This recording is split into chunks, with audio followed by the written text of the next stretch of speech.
Hi friends, welcome back. As you can see, we are standing at the top of our giant ocean tank. More specifically, we are standing in our Yawkey Coral Reef Center. And I am not alone today. This is Sean. Sean is responsible for all of the gorgeous exhibits that you're seeing up here. And one of the things that makes our Yawkey Coral Reef Center so special is that it is home to a lot of live Caribbean coral. So that is what we're here to talk about with Sean today. I don't want to give too much away because we're going to get into the nitty gritty in just a moment. So first, Sean, thanks for joining us this morning. Yeah, no problem. Thanks for having me. And I think some basics to start off. How's that sound? Yeah. So coral, what is it? What do we have here at the aquarium? Tell us a little bit about what we're seeing.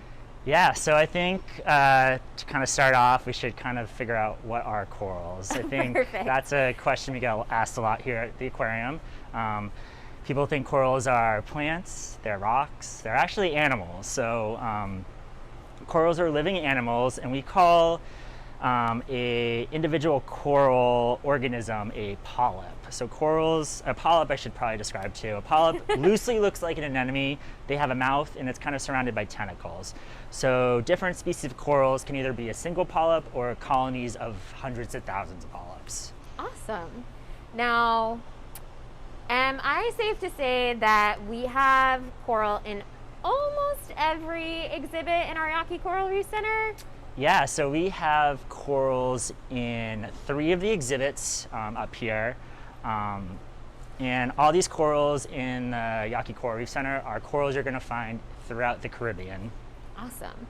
Now, Sean, from what I understand, it requires some pretty specific care to keep coral thriving in an aquarium setting. Can you tell us a little bit about what our live corals need to thrive? Yeah, so corals are pretty particular in the requirements they need. So kind of starting off, corals need really specific water quality parameters. So these are things like your temperature, your salinity, your pH, your alkalinity, and your calcium. Awesome. Corals also really heavily rely on water currents. They're sessile animals, stationary, they don't move around, so they really require and rely water to kind of bring them a lot of the stuff they need, whether it be dissolved gases such as oxygen, calcium or carbonate ions for some of those stony corals to build their skeletons, or even food like plankton for them to catch out of the water and get the energy they need from.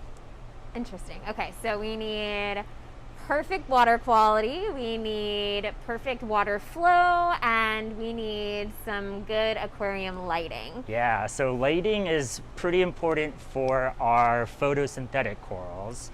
Sean, can you maybe tell us a little bit about the different types of coral that we have here at the aquarium?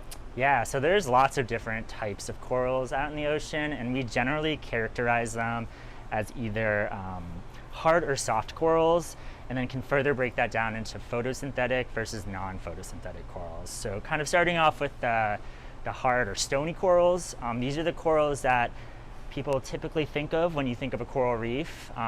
These corals build skeletons out of calcium carbonate and really give structure and provide habitat for lots of fish and inverts that you find on the reefs. On the other hand, soft corals, these are corals that are a lot more flexible. So these are corals like your sea whips, your sea fans, and then kind of talking about photosynthetic versus non-photosynthetic. Our photosynthetic corals are our corals that have that symbiotic algae called zooxanthellae living within their tissues. The coral provides this type of algae a house, and in turn the algae provides a lot of the energy corals need to survive, or these types of corals need to survive, sometimes up to 90%. Wow. Yeah, so on the other hand, we have our non-photosynthetic corals, and these are corals that don't have that zooxanthellae. They're also sometimes called azooxanthetic corals. So these corals actually heavily rely on catching food out of the water with their tentacles, and that's kind of how they get a lot of their energy they need in order to grow and reproduce. So where would you find our photosynthetic or aphotosynthetic? Yeah, or non-photosynthetic. Yeah. I botched the science there. Sorry, guys. So your photosynthetic corals are going to be found typically in shallower waters, so anywhere that light is really able to reach. within the ocean is where a photosynthetic coral could habitate. On the other hand, non-photosynthetic corals, these corals, while they are found in some shallow areas, they typically are the predominant corals where light doesn't reach, which are things like the mesophotic zone or the rarophotic zone, really, really deep in the ocean. There's actually coral reefs down there too, so. Very cool. How about that? Deep reef corals. Now, do we have any of those here at the aquarium?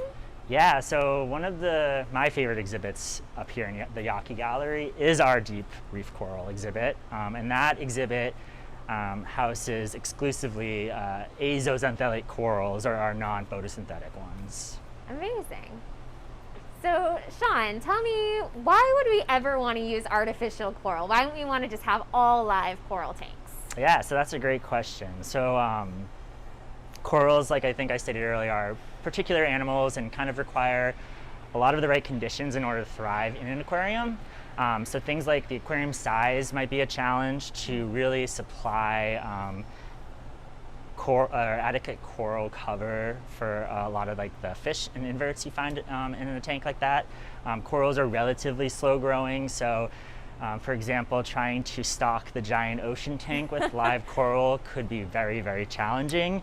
A coral reef that size could take hundreds, if not thousands of years to really get to that stature. Fun fact, the aquarium is not thousands of years old, yeah. so that is not live coral. Yep. Another factor is certain fish actually eat corals. They eat the coral polyps or the coral tissue. Out in the ocean, that might be fine, but in an aquarium, the corals might not get a chance to recover from this predation and could actually really suffer. So if we want to display like a butterfly fish or an angelfish that typically feeds on corals, we would most likely put them in a coral, artificial coral exhibit versus a live one. Sean, I've heard it's kind of challenging to get certain types of Caribbean coral. Do you think you could maybe talk a little bit about that? Is Caribbean coral rare? Yeah, so Caribbean stony corals in particular, you're really only going to find those in zoos, aquariums, and if you're lucky, out in the wilds.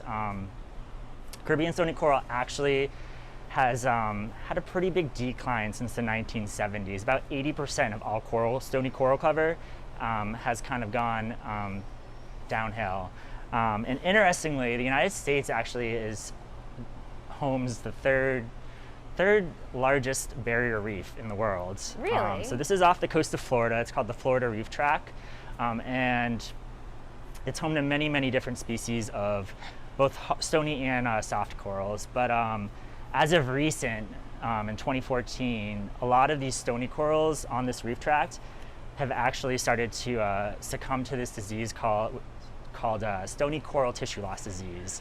Okay. And this disease has really ravaged that Florida reef tract and really affected a lot of the species of corals found there. I think up to 25 different species of stony coral are able to get infected by this disease. So right now, the AZA is actually pulling colonies of stony corals out of the wilds ahead of the disease path and rehoming them at zoos and aquariums so that we can kind of study and keep them safe until this disease kind of dissipates or whatnot, and we're able to put them back out in the wilds, really to kind of prevent them from going extinct. Wow, what a great example of how zoos and aquariums are helping protect wild ecosystems. Yeah. I think that is pretty incredible. Sean, do you grow any coral here at the aquarium? Yeah, so we will grow what we can. We propagate a lot of corals, so it's kind of one of the ways we stock our exhibits here. Awesome. All right, so for my friends who are really familiar with the building here at the New England Aquarium, you've probably guessed that we are very close to our giant ocean tank, and in fact, we're standing right across from it. So, Sean, from what I understand, both the giant ocean tank and the Yawkey Coral Reef Center are Caribbean reef exhibits. So why is it that we have both? What's different between the two? Yeah, so I'd have to say the biggest difference is that we have a lot of cool inverts in the Yawkey Coral Reef Center. What is an invert, Sean? Yeah, so an invert, specifically, these are animals that don't have a backbone. And these are going to be animals like your crabs, shrimp, snails, lobsters, and of course coral. So the Yawkey Coral Reef Center really gives you a good up-close look at lots of these cool little critters. Awesome. So I think one of my favorite things about the Yawkey Coral Reef Center is exactly what Sean just mentioned. There's so many small little things. It's important to spend some time looking into these exhibits because if you look quick, you'll probably miss half of what's in the tank. So nice up-close view and probably a lot of animals that you wouldn't be able to see if you looked in the window of the giant ocean tank. Right, exactly. Yeah. Awesome. Well, Sean, I think I have one last question for you today, and that is, what would you tell our visitors is the thing that you must see? We just talked about spending some time doing some looking in this gallery. What is the not to be missed item in the Yawkey Coral Reef Center? Yeah, so I mean, there's so many cool things up here, but I would say the not to be missed thing would be our deep sea coral. These guys, despite being found so deep in the ocean, actually have really beautiful and vibrant colors that their shallow water counterparts have. So really cool animals to see that you would really never get to see out diving or whatnot. So barring getting on a submarine, you're probably not going to see these deep sea corals. So make sure that you check them out. I think that is a great insider tip, Sean. Thank you for sharing that with us. You heard it here, folks. You got to go see the deep reef coral next time you come and visit us here at the New England Aquarium. Well, Sean, thank you so much for telling us a little bit about your corals today, how you keep them alive and looking as beautiful as the tank here behind us. I know our animals are in good hands. For my friends at home, if you have questions about live coral, about Sean's job, about anything you've seen in our video today, just type it in the comments. We'll be happy to answer those questions for you. If not, that's fine too. We'll see you again here soon. Thanks, friends. See you guys.